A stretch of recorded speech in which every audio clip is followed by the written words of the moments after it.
H.R. 2943, the Personal Use of Marijuana by Responsible Adults Act of 2009, prohibits the imposition of any penalty under an act of Congress for the possession of marijuana for personal use or for the non-profit transfer between adults of marijuana for personal use. It deems the possession of 100 grams or less of marijuana for personal use, 1 ounce or less for a non-profit transfer between adults. And also allows the imposition of a civil penalty under the Controlled Substances Act for the public use of marijuana if such penalty does not exceed $100. I find this act to be a reasonable compromise between those of us who advocate for the end of prohibition and those who choose to shut their ears and their minds to the facts and benefits of free marijuana use in this country.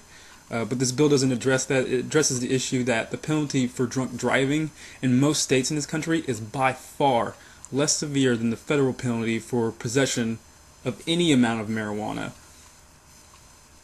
This bill also, this bill merely protects those of us who are simply abiding by the laws of marijuana possession given to us by our respective states. So a cancer patient from California shouldn't have to worry about spending a year in jail for a first offense prosecution from the DEA when he was just following his state laws for medical use of marijuana.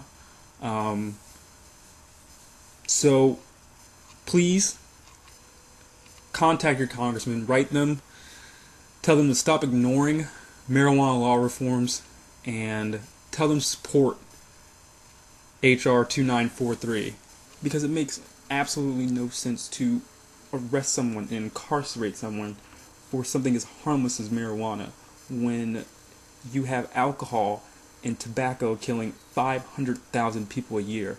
That's not even getting into drunk driving accidents and things related like that. The only harm done for marijuana is nothing. The only danger from marijuana is getting arrested. Let me lay out a scenario for you. Let's say you have an 18-year-old kid just out of high school, or maybe still in high school. 18, 17, around that range.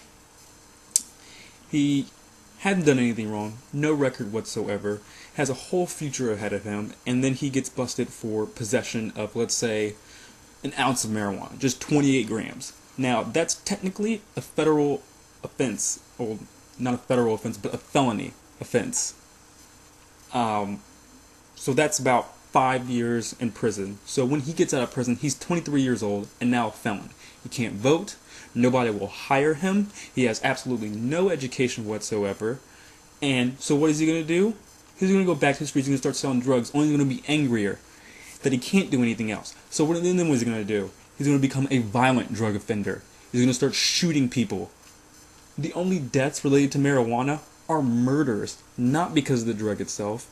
Murders from people who have been incarcerated wrongly, and they have nothing else to do with themselves, and then cartels from south of the border, like Mexico, Central America, and South America.